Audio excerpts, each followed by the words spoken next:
आत्म के हित, क्या था? आत्म के अहित विषय कषाय। मैंने हित बोला, कोई ने कुछ कहा ही नहीं। आत्म के अहित विषय कषाय, कषाय पर चर्चा चल रही हैगी। और कल अपना तीसरा प्रवचन कषाय पे था। पहले अपन उसकी प्रमुख बिंदुओं को ले लेंगे। कल अपनी भूमिका में प्रमुखता से हमने कहा था, इंसान को फैलने में इतनी रुचि नहीं जितनी रुचि फूलने में है। इस पे अपन ने बात करी थी। और फैलना और फूलना आपके बीच में रखा था।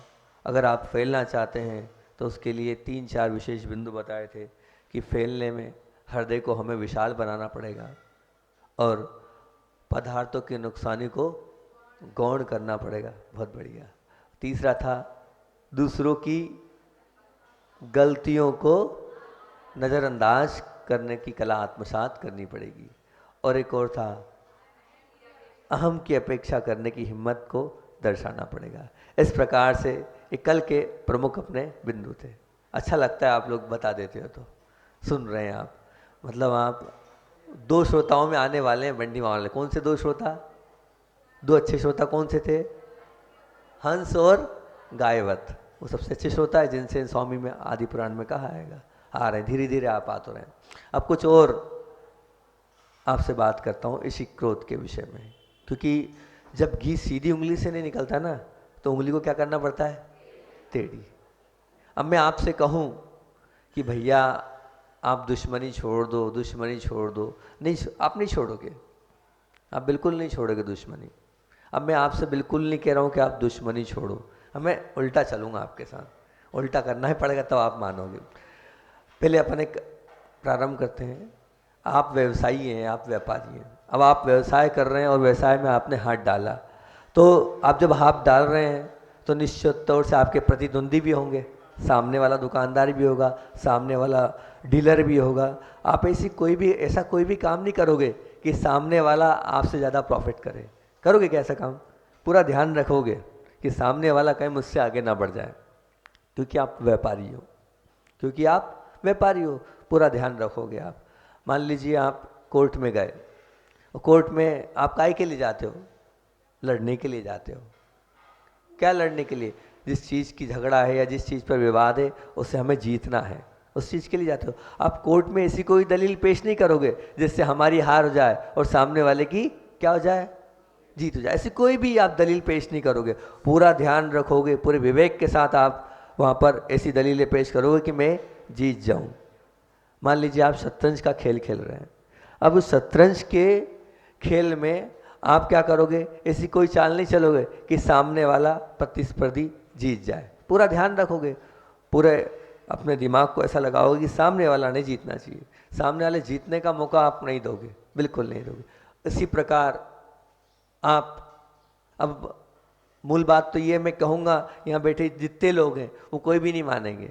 कह तो देंगे मेरे से, हाँ महाराज जी हमने अपने मन से, मतलब हमने दुश्मनी छोड़ दी, पर मन से अभी दुश्मनी आपकी छूट नहीं रही है। छोड़ नहीं रहे हो आप। मान तो रहे हो, सुन तो रहे हो, पर दुश्मनी छोड़ने को तैयार नहीं हो। तो हमें आपसे 7 क्षेत्रों पे बात करूँगा।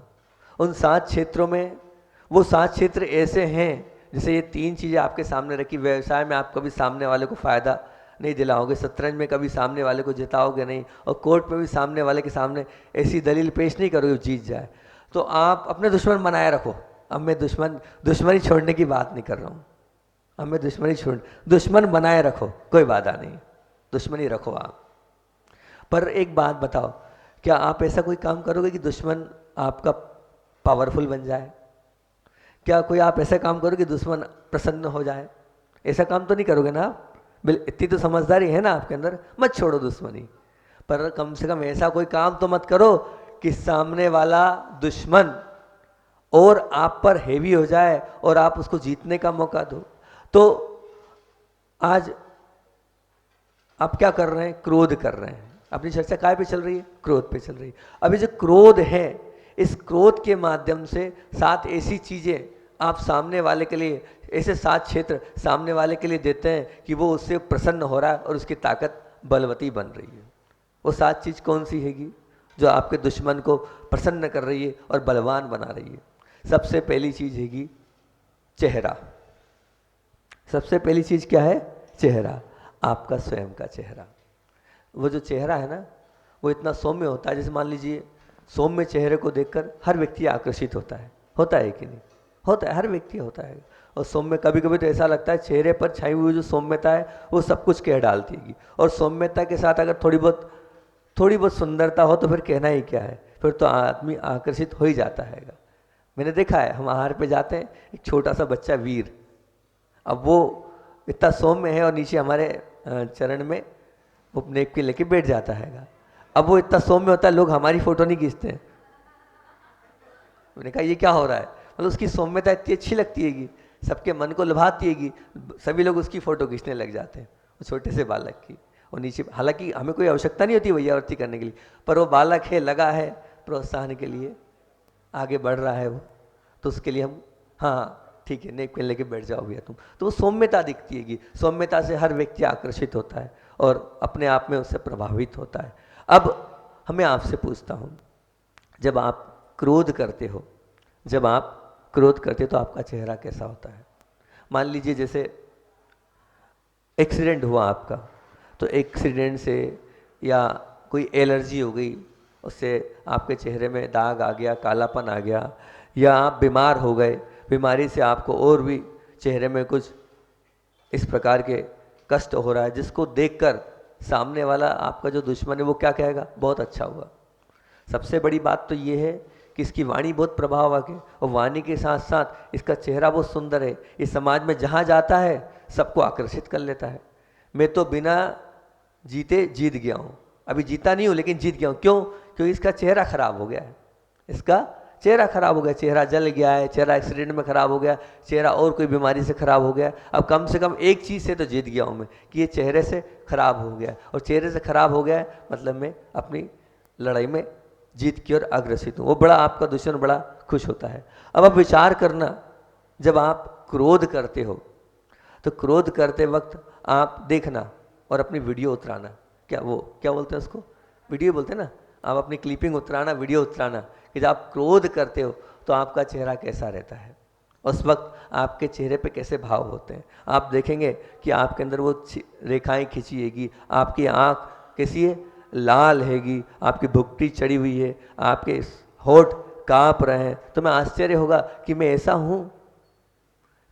ऐसा हूँ। आप करवाना, जब आपको क्रोध आता है, क्रोध आने के बाद अपनी वीडियो उस वक्त बनवाना और फिर उसको बहुत अच्छे से देखना, तो आपको खुद को यकीन नहीं होगा कि मैं ऐसा भी हूँ। मेरा स्वरूप ये है।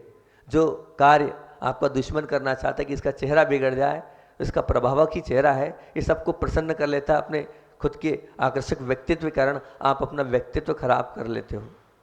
क्रोध करने के बाद आपका चेहरा इतना बिगड़ जाता है और उस चेहरे के कारण ही आप जीती हुई बाजी को हार लेते हो, क्योंकि आपको तो दुश्मन को हराना है, लेकिन अपने आप क्रोध करके आप दुश्मन से हार रहे हो। जो अपने दुश्मन को क्रोध करके प्रसन्न कर रहा है, वो अपने पेड़ पर, मतलब अपने खुद के पैर पर स्वयं कुल्हाड़ी मार रहा है। कुल्हाड़ी मार रहा है मतलब स्वयं अपने पैर को काट रहा है क्रोध करके, कि क्रोध करने से सब कुछ आपका अस्तित्व समाप्त हो जाएगा। अब एक, जैसे मान लीजिए आप अग्नि के बीच खड़े हैं, अब वहाँ अग्नि के बीच में खड़े रहकर क्या अपने चेहरे की सौम्यता को टिकाए रख सकते हैं? जहाँ अग्नि के पास आप खड़े हैं और अग्नि के पास, उस तेज आग के पास आप खड़े हैं, वहाँ पर आपके चेहरे की सौम्यता बनी रहेगी? बिल्कुल नहीं बनी। ऐसे ही क्रोध एक प्रकार से बहुत बड़ी अग्नि है। उस अग्नि के पास आप अपने अंदर समाये हो, ये तो वो जो अग्नि वो तो बाहर है, वो बाहर है, लेकिन क्रोध रूपी अग्नि कहाँ है? आपके अंदर है। वो क्रोध रूपी, वो जो बाहर की अग्नि है वो तो सामान्य से उसकी आंच लगेगी, लेकिन क्रोध रूपी अग्नि से तो आप अंदर से जल रहे हो। और जब जल जाओगे इस चेहरे का, इस शरीर का क्या होगा?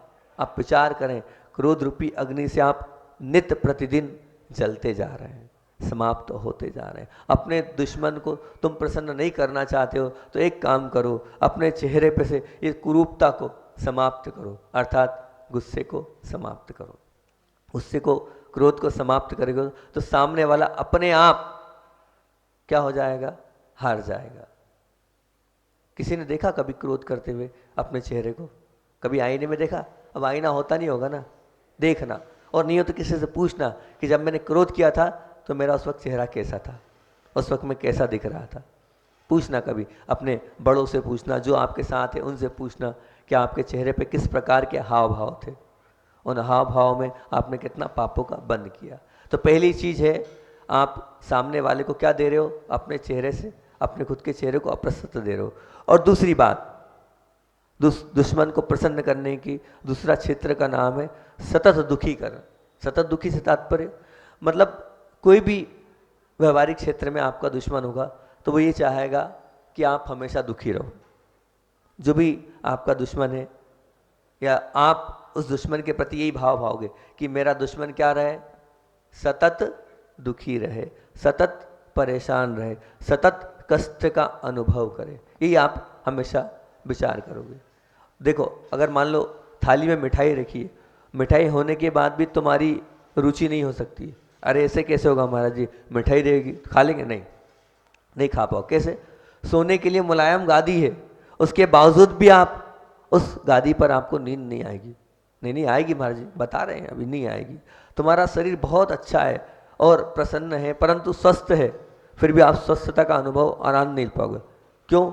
बता रहे क्यों नहीं। तुम्हारा सब कुछ अच्छा है, उसके बाद भी क्यों नहीं अनुभव कर पा रहे? उसका क्या कारण है? आप क्रोध करके देखना, और क्रोध के बाद आप रुचिपूर्वक भोजन करके देखना, क्या भोजन होगा? एक बार क्रोध करो और फिर थाली पे बैठना भोजन करने, भोजन अंदर जाएगा? अंदर जाएगा? नहीं जाएगा ना। मेरा खुद का अनुभव, जब मुझे गुस्सा आता है ना तो निश्चित तौर से मैं ये मानता हूँ, आप भले और कर्म के उदय से अंतराय होगा, वो अंतराय आ जाता है, वो अंतराय आ जाता है, अंदर घुसता नहीं है। हालांकि मैं क्रोध करता नहीं हूँ, फिर आ तो जाता है, कभी कभी विकल्प हो जाता है, क्रोध होता नहीं है, लेकिन मैं बता रहा हूँ स्वयं का अनुभव। या तो मुझे कुछ अंतराय आएगा, मैं समझ लूँगा मैंने थोड़ा बहुत भी मन में क्लेशता थी, उस क्लेशता के कारण ऐसा हुआ।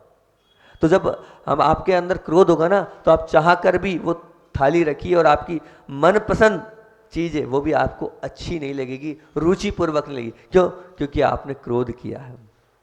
क्रोध करके वो भले ही मुलायम गादी हो, उसके बाद भी आपको नींद नहीं आएगी, आप सो नहीं पाओगे, आपकी आंखें नहीं लगेगी। क्यों? वही घूमेगा जो आपने क्रोध किया है, वही घूमेगा। आपका स्वस्थता है आपके शरीर में, लेकिन आप स्वस्थता को अनुभव नहीं कर पाओगे। क्यों नहीं कर पाओगे? तंदुरुस्ती का अनुभव क्यों नहीं कर पाओगे? उसका यही कारण है कि अभी आपने क्रोध किया है।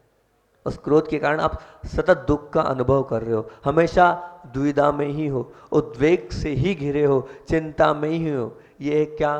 क्रोध।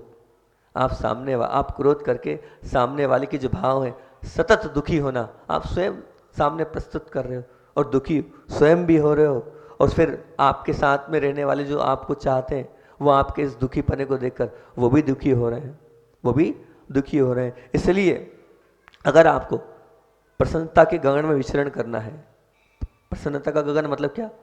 प्रसन्नता का वो आकाश, उसमें गमन करना है, तो आपको ये जो क्रोध है इसको छोड़ना पड़ेगा।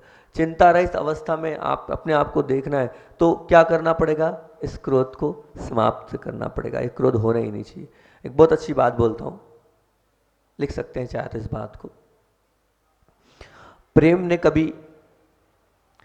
ने कभी खराब किया नहीं और स्वयं खराब बना नहीं। प्रेम ने कभी खराब किया नहीं और स्वयं खराब बना नहीं। जबकि क्रोध ने कभी अच्छा किया नहीं और स्वयं अच्छा रहा नहीं। जबकि क्रोध ने कभी अच्छा किया नहीं और स्वयं अच्छा रहा नहीं। अब जब प्रेम कभी खराब हुआ नहीं और कभी खराब बना नहीं, तो हम उस प्रेम को क्यों नहीं स्वीकार कर रहे हैं? और जो क्रोध है, उस क्रोध ने कभी अच्छा किया नहीं और स्वयं अच्छा रहा नहीं, फिर भी हमने उस क्रोध को क्यों स्वीकार किया है? बताओ, आपके जीवन में वो क्रोध ने क्यों घर कर रखा है? वो क्रोध को आपने क्यों स्थान दे रखा है, जो स्वयं कभी अच्छा करता नहीं और स्वयं अच्छा है नहीं? क्रोध अगर मान लो आपके जीवन में है, अब हो सकता है आपके जीवन में क्रोध की एक नियति बन गई। नियति से मतलब वो क्रोध करता नहीं है, अपितु क्रोध में ही रहता है, तो ध्यान रखना वो सतत दुखी रहेगा। मतलब जिसने अपने स्वभाव को क्रोध रूप ही बना रखा है। वो आप जैसे बात कर रहे हो तो वो बात ही क्रोध रूप में करता है। जिस व्यक्ति की बात ही क्रोध रूप है तो उसका जीवन तो और नरकमय है, और दुखमय है, और कष्टमय है।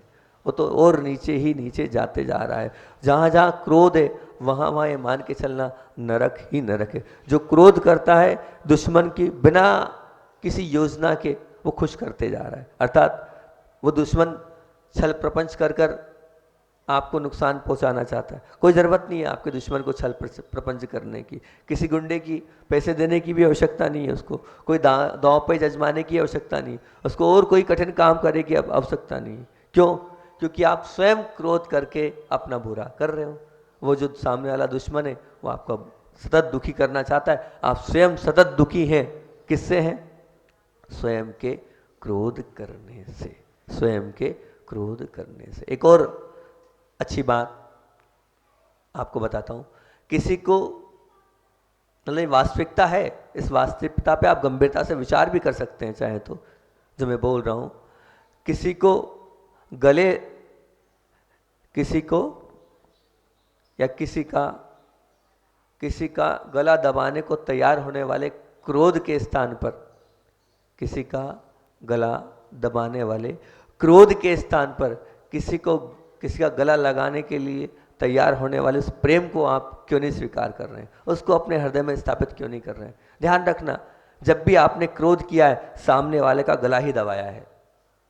जब भी आपने क्रोध किया है सामने वाले का गला ही दबाया, मतलब सामने वाले को आपने कष्ट में ही पहुंचाया। गला दबाना मतलब सामने वाले की मृत्यु तुल्य कष्ट देना।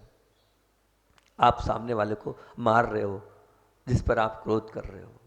अभी तक तो मैंने बात कर दी, आप स्वयं दुखित हो रहे हो, लेकिन स्वयं दुखित होने के साथ साथ अब दूसरों को भी आप दुखित कर रहे हो जिस पर आपने क्रोध किया है। मतलब आप आगे रह के उसका गला दबा रहे हो, उसको घोट रहे हो। किससे? क्रोध कर कर। अब उसे क्यों? और दूसरी दूसरी दूसरी पायर पे का था कि किसी को गले लगाने के लिए तैयार होने वाले उस प्रेम को हम क्यों नहीं स्वीकार कर रहे हैं? उससे अपने हृदय में क्यों नहीं स्वीकार कर रहे हैं? हमारा जीवन दूसरे के लिए हृदय से, अंतरंग से प्रेम निकलना चाहिए, लेकिन निकाल पा रहे हैं क्या हम प्रेम? बताओ। सतत आप क्रोध में हैं, क्रोधमय आपका जीवन है।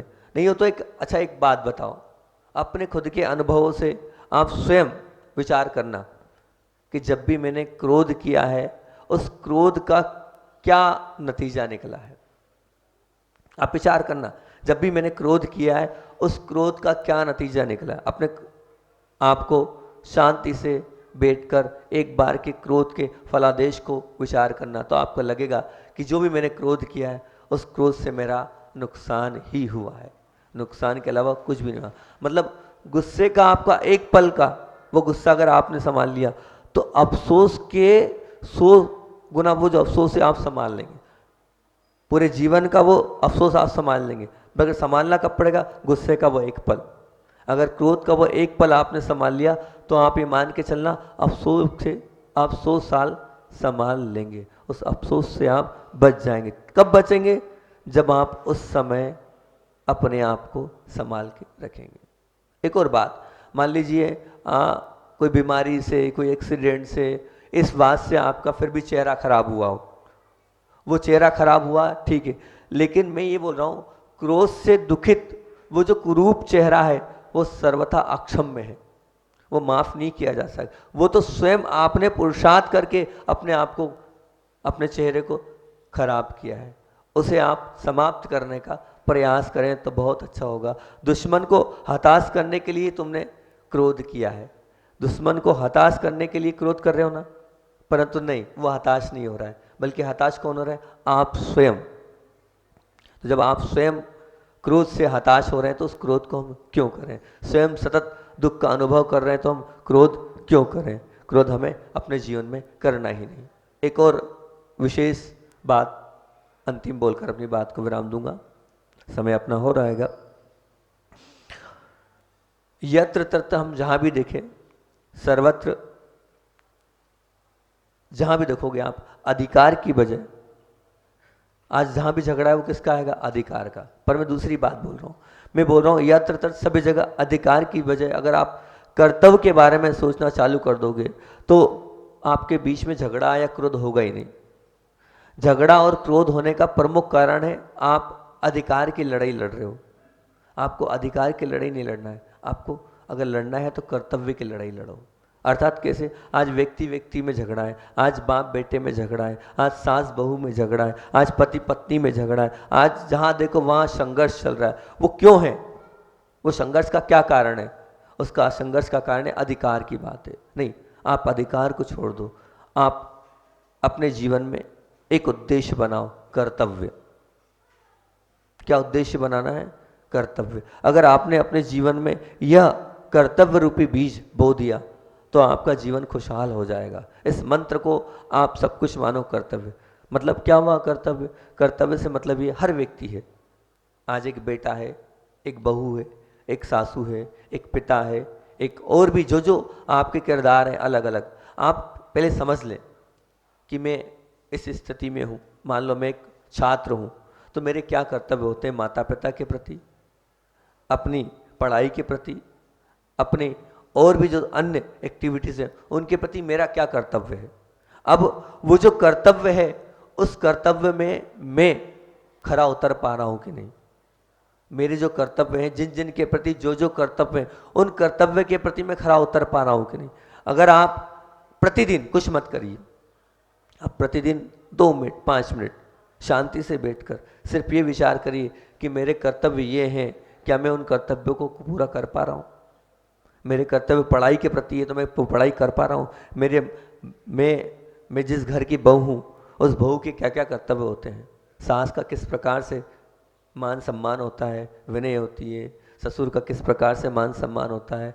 या मैं जिस घर की बेटी हूँ उस घर में मैं रह रही हूँ तो मुझे क्या क्या करना चाहिए और क्या कर्तव्य मेरे करने योग्य, ये विचार करें। आप जिस घर में रह रहे हैं, मान लीजिए आप किसी घर के बेटे हैं और बेटे का पिता के प्रति क्या कर्तव्य होता है, माँ के प्रति क्या कर्तव्य होता है, अन्य लोगों के प्रति क्या कर्तव्य होता है, उन सभी कर्तव्यों को आपको मद्देनजर रखना है, ध्यान रखना है। जिसने अपने जीवन में कर्तव्य को सब कुछ माना और कर्तव्य की लड़ाई में वो आगे बढ़ता चला गया तो उसका भला अपने आप होगा। भला करने की आवश्यकता नहीं होगी, सब कुछ होता चला जाएगा उसका। कर्तव्य के साथ साथ एक और बहुत महत्वपूर्ण बात है, अर्थात बहुत महत्वपूर्ण बात क्या है? समय अपना हो रहेगा, 3-4 मिनट बचे हैं, 3 मिनट। अच्छा, इसी को भी सुनना है। तो एक और बहुत महत्वपूर्ण बात है जो कर्तव्य से जुड़ी है। कर्तव्य तो सब कर रहे हैं लेकिन कर्तव्य को कैसे करना है ये अभी आपके अंदर नहीं आ रहा है। कर्तव्य किस प्रकार से करना है वो ये आपके पास नहीं आ पा रहा है। तो कर्तव्य के साथ एक और महत्वपूर्ण विशेष शब्द है, शब्द कह लें उसको या उसको सब कुछ कह लें, वो अगर लग गया तो आपका जीवन बहुत उत्कृष्ट बन जाएगा। वो कर्तव्य के साथ क्या लगाना है उसकी चर्चा मैं आपसे कल करूँगा, आज नहीं। कर्तव्य के साथ और क्या है उसकी बात मैं आपसे कल करूँगा। अपना समय हो गया है और अब आचार्य भगवान की बात आपको सुनना है ना। 3-4 मिनट 3 मिनट है अपने पास, है ना। तो वैसे तो साधना और तपस्या को देखकर सभी का अपने आप माथा झुकी जाता है, झुकता ही है। जहाँ तपस्या होती है और जहाँ साधना होती है, जहाँ त्याग होता है, वहाँ हर व्यक्ति चाहे कोई भी हो वो नतमस्तक हो ही जाता है। होता है कि नहीं बताओ? होगा ना।